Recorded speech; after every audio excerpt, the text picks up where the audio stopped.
Welcome to Empyrion Galactic Survival. This is episode 10 in my workshop series, and in this episode I'll be revealing a couple of designs that I've been working on for my playthrough series 3. Now I did say that I was working on a couple of things. One in particular you kind of got a slight sneak preview of in one of my last workshop episodes by accident. It wasn't meant to be revealed. If you were eagle-eyed, you would have spotted something quite large on the horizon. Well, here it is. This here is a Hurricane class destroyer, and it's something I've been working on for a while. It's actually a complete remodel of another ship that I've had. This one is considerably larger. I've extended it out in multiple directions. I've done a lot of work on the hangar bays. I've done a lot of work on the interior.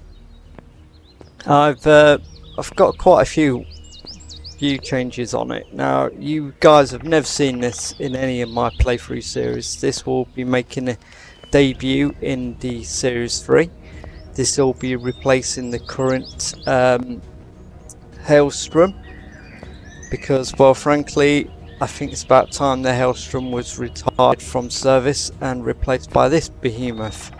Now, I'm classifying this as a destroyer because it's a size 4 ship. I'm trying to keep a logical flow, so every time we go up a size I'm declaring it a slightly bigger ship. So the next one after this should be a cruiser of some kind.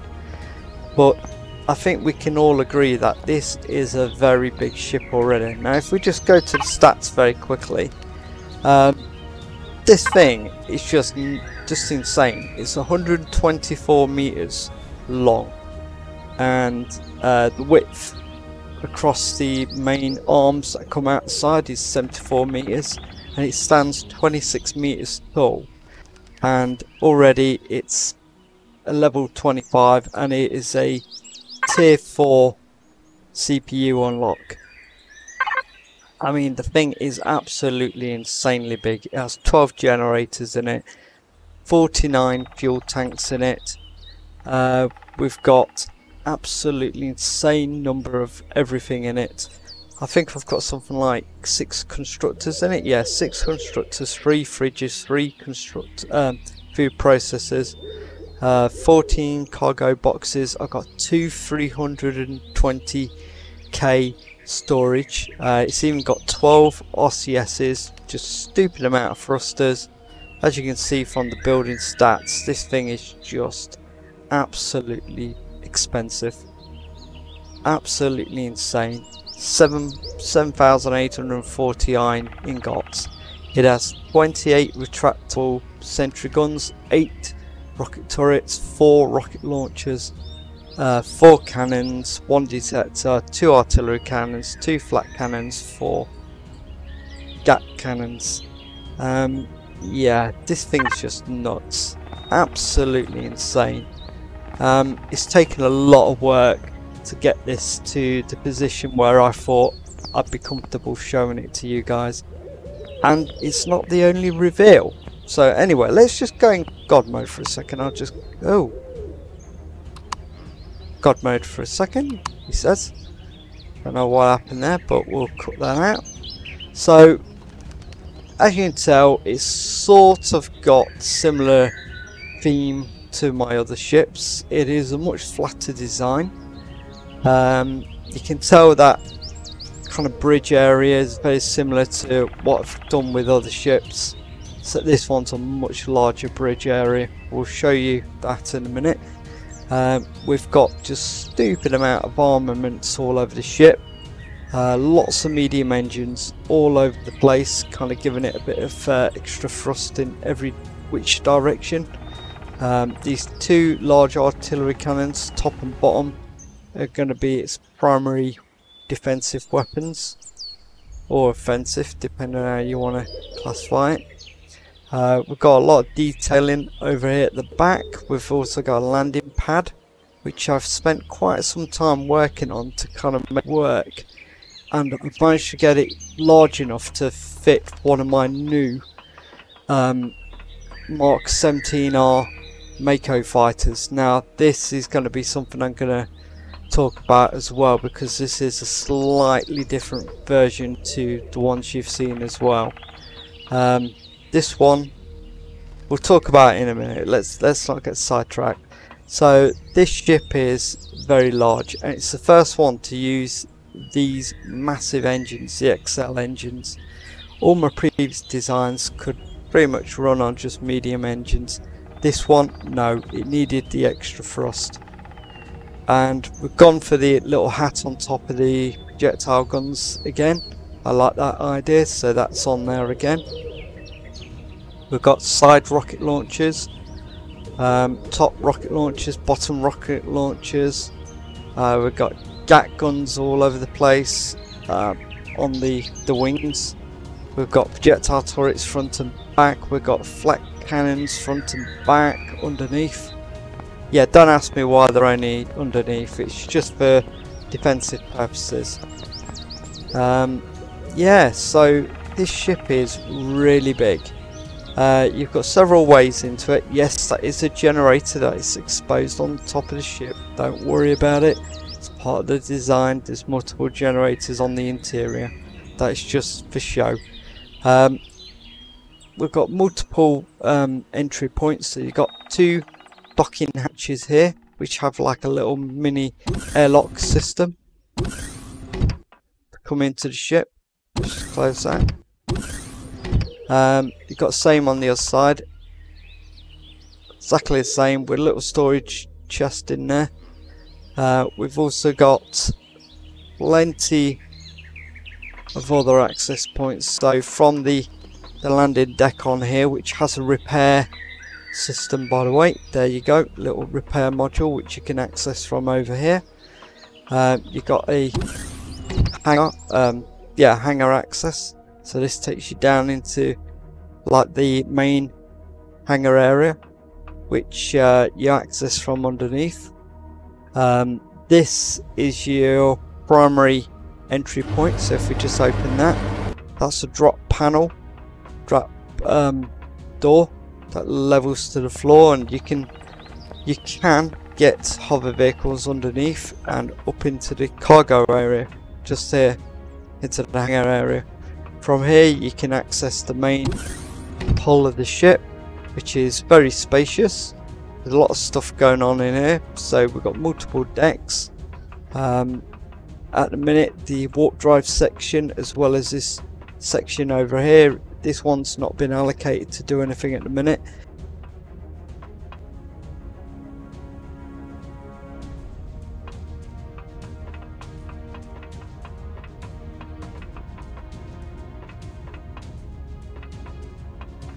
Okay, so yeah, I've got plenty of room for expansions in it. These are part of the second cargo bay, which is accessible just here. That's the 320,000 storage. We've got main engineering over here. Let's just take God mode off. So here's the primary generator, a load of secondaries, as well as the Pentax tank back there. So yeah, 6 generators back there, plus this primary generator, which is housed in one of the wings. We've got a load of other stuff back here, some more generators. Yeah, a lot of this is accessible through the hatch system. If we just go around here, there's your CPU extenders, div 4. Got a toilets here for the crew, so you got some sinks, got loads of toilets and showers to boot. Yeah. But don't ask me why the showers are down here and the crew quarters are upstairs. It's just the way it worked. We've got the core just here, which is embedded into the floor in the middle of the ship. We've also got this grow plot area here for 9 bits of plants if you need it. Then up here we've got a second deck that takes you up here, ironically back to the light deck, so you can go back through it. got a little visible window so you can see what's coming in. More CPU extenders. This is part of the cargo system. Just ventilation because we needed it. Alright, so more ventilation and crew quarters. Got loads of crew quarters up here. Do 2 at a time, so already that's 4, 6, 8 cargo crew quarters. A load of seating area here. Entertainment. Some storage chests. Some cargo storage chests over here. Just so you can see you got some cargo. This here, I'm trying to remember what this is for. I think this is secondary ammo storage. Possibly personal ammo storage. Right, so we've got some there. We've got an O2 station and your armor locker just there. If we just go down these stairs. These stairs ironically take you to another O2 station, as well as a couple of lockers, and this takes you back out the ship. Over here, through here, is the main bridge. It's very spacious, simply because I've not put much in it. Plenty of seating area for people, so 3 pilot positions, as well as 2 co-pilot positions. Well, yeah, passenger positions. So you got plenty of seating. So this ship can easily, on the bridge alone, have 5 people operating stuff. There's plenty of turrets. Okay, if we come through here, this is that airlock area. Alright, enough to see here. Now we go down to the lower deck. I can't do anything about this, I'm afraid, guys, because that's part of the sentry guns that are out the bottom. We've got some small constructors here, just for little jobs that we need to do. Is the primary storage area over here, another 320,000 storage. Another ammo storage over here. This is for the ship-based weapons. That obviously is for your personal weapons. Load of seating area, so you can sit on the benches now. You've got 4. Don't ask me why I put 4 in. 4 advanced constructors, because why not?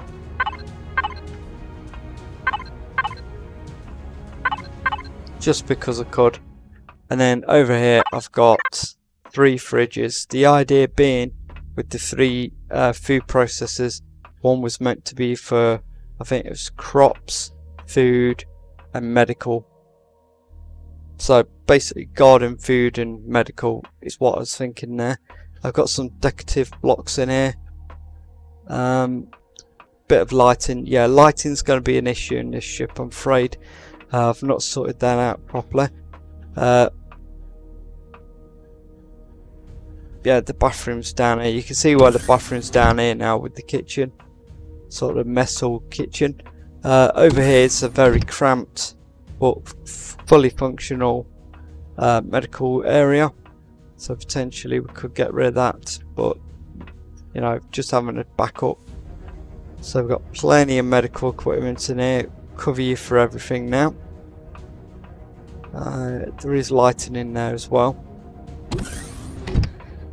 And that's about it. Yeah, it's quite a lot going on in this ship. There's a lot of open area. There's a lot of RP stuff I could insert. You could build walls around everything if you wanted. I'm trying to make sure that people don't accidentally fall off levels, especially over here, or trying to keep them out of the way of things that potentially be hazardous, like the gravity generator. Yeah, so it's pretty good. I'm quite happy with what's going on here. Probably put a torch on would have made for a better viewing.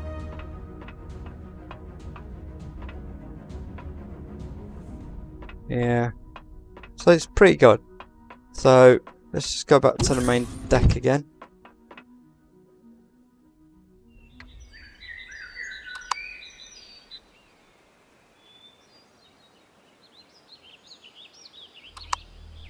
Yeah, there you go, better lighting. Right, so over to the the new Mako. This is exactly the same as the previous Mako, except for the fact that I've switched the plasmas out for 2 chain guns now, because I want to make it cheap to maintain. And also I've ripped out the warp engine. I kind of figured if this is going to piggyback off of a capital ship, I don't need a warp drive. So I've pulled the warp drive out and I've used the interior space now to improve the maneuverability of the ship, giving it a bit more power generation and a bit more basic maneuverability, so it can articulate in multiple directions pretty well now. We've got a pitch of 102, roll of 76. I think that's actually going to improve once I power this up.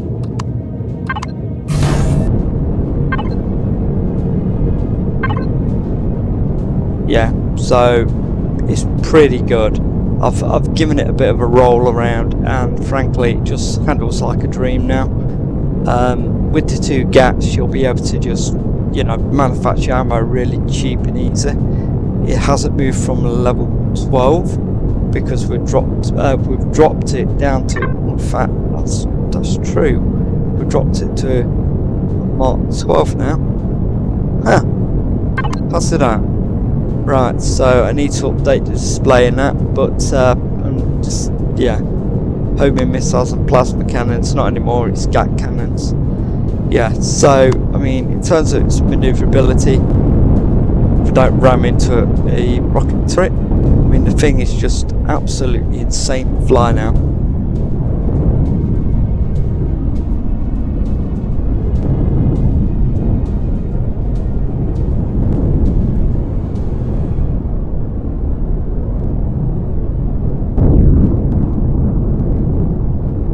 And its strafing ability is just vastly improved.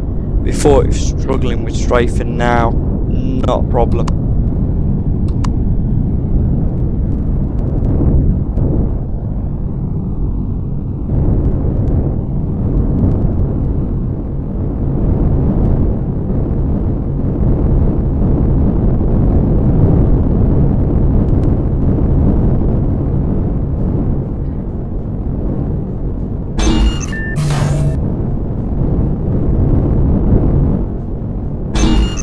There we go, back on the deck. So that's the new Mako. So that's going to be coming along with the new destroyer. One last thing I just want to show you quickly is the new leopard tank that I've been working on. Let's go into God mode for that, and let's zoom over to here. Yeah, I've got a lot of prototype creations over here. The Great White is being improved, by the way. I am starting to do some detail work on it. It's nearing completion. I'll be adding that to the workshop shortly. This is a new leopard tank, so it's undergone a bit of a paint job. It's just come out of God mode. Now it comes equipped with 4 GAT cannons. What's gunnons? GAT cannons. Along with that, we've got 2 Gatling turrets either side, as well as a rocket launcher on top. You may notice we've got what appears to be a couple of generators. That's because they are generators. I've run out of space, so I had to be quite inventive with where I put certain things. We were running a bit low on power, so I had to put some new generators into design. Now let me just show you the biggest addition to this ship. One of the things we noticed when I took out the previous Leopard for its little combat run against the Xerax is that it got its ass handed to it very quickly by the cannons of the points of interest. We now have a shield generator installed underneath, along with a new larger generator to provide some additional power. We've also got 2 CPU extenders installed there because this has gone up to a tier 3 hover vehicle. It was the only way I could get the CPU limit to install all of these things.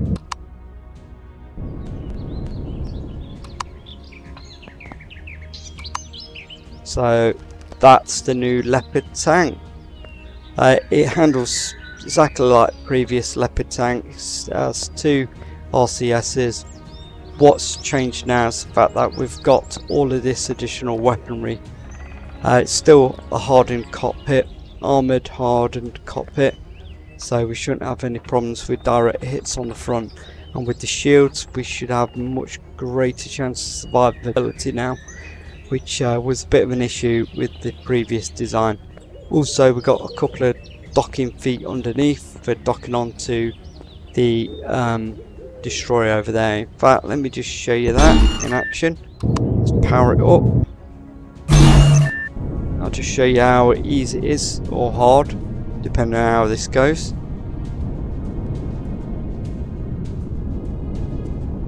Oh yeah, we've improved the engines on this as well. We've gone up to the tier 2 Mark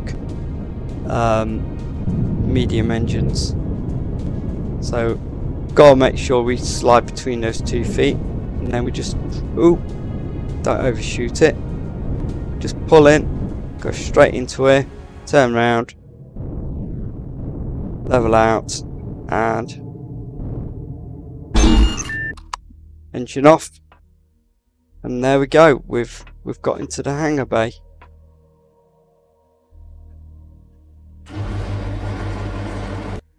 Now I was thinking about docking it actually on the ramp, but I think that would look a bit weird. So we have got this dedicated kind of landing area, docking area just here.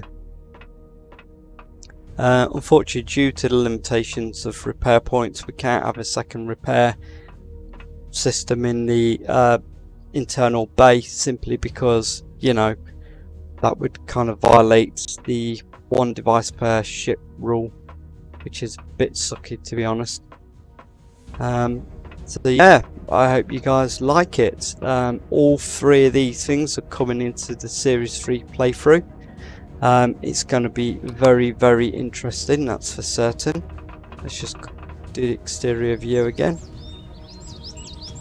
Yeah, so that's a lot of hardware I'm bringing into the game.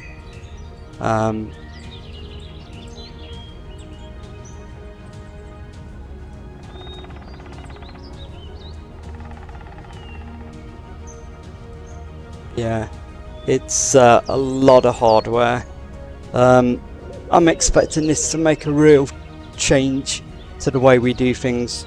I'm not going to bother trying to take POIs out on the ground with the capital ship. It's just no point. That is going to be the primary domain of the Mako fighter as well as the Leopard tank from this point onwards.